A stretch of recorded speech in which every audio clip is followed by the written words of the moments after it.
The news line, अचूक वेधक. त्या देखील गावाच्या लगत निर्माण झालेल्या आणि त्यामुळे गावचा विस्तार जसा होईल त्यावेळेला गावच्या नागरी सुविधेच्या बाबतीमध्ये अधिकची सोय आणि सुविधा आपल्याला करणं गरजेचं आहे. आदरणीय सचिन दादांनी जी विनंती केली ती अत्यंत रास्त विनंती आहे की 10 वर्षापूर्वी जी पाणी पुरवठ्याची योजना आपली झाली होती ती योजना आज आपल्याला अपुरी पडते आणि त्यामुळे पाण्याच्या टाक्या आपल्याला निर्माण करणं गरजेचं आहे किंवा नव्यानं पाण्याच्या टाक्या तिथं होणं गरजेचं. पण आदरणीय सचिन दादा, मला आपल्याला सांगायचं आहे की देशामध्ये मोदीजींचं सरकार आल्यानंतर मोदीजींच्या सरकारने एक घोषणा केली की या देशामध्ये जेवढे नळ आहेत त्या प्रत्येक नळाला स्वच्छ पिण्याचं पाणी मिळालं पाहिजे. आणि त्यामुळे एक योजना या देशात आणण्यात आली, हर घर जल, म्हणजे प्रत्येक घरी पाणी, आणि हर नळ जल म्हणजे प्रत्येक नळाला स्वच्छ पिण्याचं पाणी. आणि मला आज सांगताना आनंद होतो की 12 कोटी नळांना स्वच्छ पिण्याचं पाणी देण्याचं काम केंद्र सरकारच्या माध्यमातून आहे. अनेक अशी गावं होती जिथं वीजच नव्हती, अशा गावांना वीज देण्याचं काम झालं. अनेक अशी गावं होती जिथं रस्ता नव्हता, अशा गावांना रस्ता देण्याचं काम झालं. देशामधली रोड कनेक्टिव्हिटी वाढली पाहिजे आणि देशाच्या प्रगतीचा सगळ्यात राज्यमार्ग आहे की रस्त्यांनी गावं जोडायची, शहरं जोडायची, 2 राज्य जोडायची आणि वेगवेगळ्या राज्यांमधली कनेक्टिव्हिटी वाढवून या देशामधला व्यापार आणि उद्योगधंदा वाढवला. आज देशाचं बजेट सादर झालं, 53 लाख कोटी रुपयाचं बजेट आपल्या अर्थमंत्र्यांनी सादर केलं आणि 53 लाख कोटी रुपयाचं बजेट सादर करत असताना मध्यमवर्गीयांना दिलासा देण्याचं काम आपल्या अर्थसंकल्पामध्ये देशाच्या झालं की 12 लाख रुपयेपर्यंत ज्यांचं उत्पन्न आहे त्यांना कुठलाही इन्कम टॅक्स भरावा लागणार नाही असा क्रांतिकारक निर्णय आपल्या सरकारने घेतला. आणि जे पगारदार लोक आहेत त्यांना 12,75,000 रुपयेपर्यंत कुठला इन्कम टॅक्स भरायला लागणार नाही असं देखील धोरण हे आपल्या सरकारने अवलंबलं. मूलभूत व्यवस्था ज्या आहेत, मग त्या रस्त्याच्या असतील, बंदर निर्माण करण्याच्या बाबतीमधल्या व्यवस्था असतील, आपल्या देशामध्ये एअरपोर्ट निर्माण करण्याच्या बाबतीमधल्या असतील, पाणी पुरवठा योजना निर्माण करण्याच्या बाबतीमधल्या असतील, त्याबरोबर प्रत्येक गावामध्ये ज्या मूलभूत सोयी कमी पडतात याच्यासाठी पैसा उपलब्ध करून देण्याच्या बाबतीमधला जो निर्णय आहे हा केंद्र सरकारने आजच्या अर्थसंकल्पाच्या माध्यमातून आपल्या समोर ठेवलेला आहे. आणि त्यामुळे इन्फ्रास्ट्रक्चर बिल्डिंग किंवा या देशामधली जी पायाभूत व्यवस्था आहे ती मजबूत करण्याच्या बाबतीमधला निर्णय आजच्या अर्थसंकल्पाच्या माध्यमातून जनतेच्या समोर ठेवण्याचं काम हे आदरणीय मोदीजींच्या सरकारने केलेलं आहे. आणि निश्चित स्वरूपी त्याचा फायदा येणाऱ्या काळामध्ये आपल्या महाराष्ट्र राज्याला देखील. महाराष्ट्र राज्याने सातत्यानं परकीय गुंतवणूक आकर्षित केलेली आहे.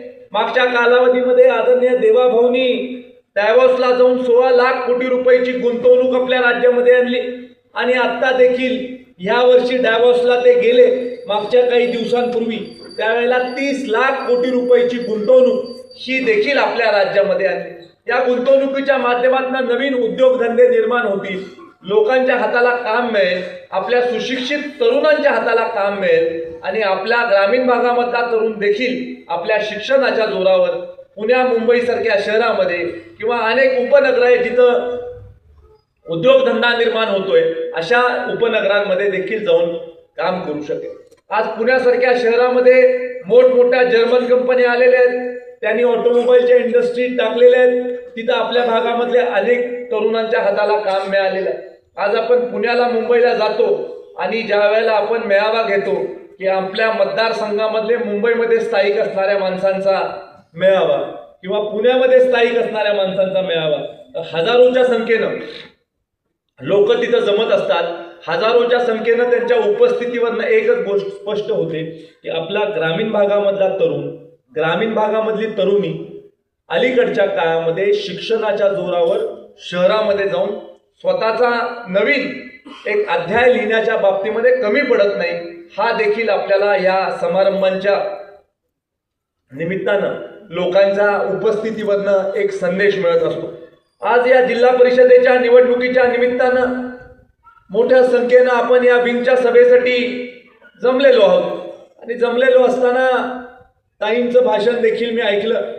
माझा ताईंना आजच्या समारंभाच्या निमित्तानं एकच फक्त सल्ला आहे की आपण आजपर्यंत आपल्या जीवनामध्ये चांगल्या पद्धतीनं ज्या क्षेत्रामध्ये आपण काम करत होता तिथं चांगलं काम केलंय, विद्यार्थी घडवण्याचं काम केलंय, लोकाभिमुख असं काम केलंय, लोकांना अपेक्षित, पालकांना अपेक्षित आहे अशा पद्धतीचं काम केलंय. अतिशय चांगला आपला ट्रॅक रेकॉर्ड राहिलेला आहे. फक्त आता एकच आपण लक्षात ठेवा की आता आपल्या गावची सेवा करण्यासाठी कराडचं घर सोडायचं आणि विंगाच्या घरामध्ये उठायचं, एवढं डोक्यात ठेवा. काही गोष्टी तुम्ही विसरणं गरजेचं आहे, काही गोष्टी डोक्यातून काढून टाका. आपण विंगर आहे, विंगात राहायचं, विंगाची सेवा करायची आणि कराडचं घर खूपच सांभाळायला अडचण असेल तर मिस्टरांना तिकडे पाठवायचं, ते तिकडचं बघेल.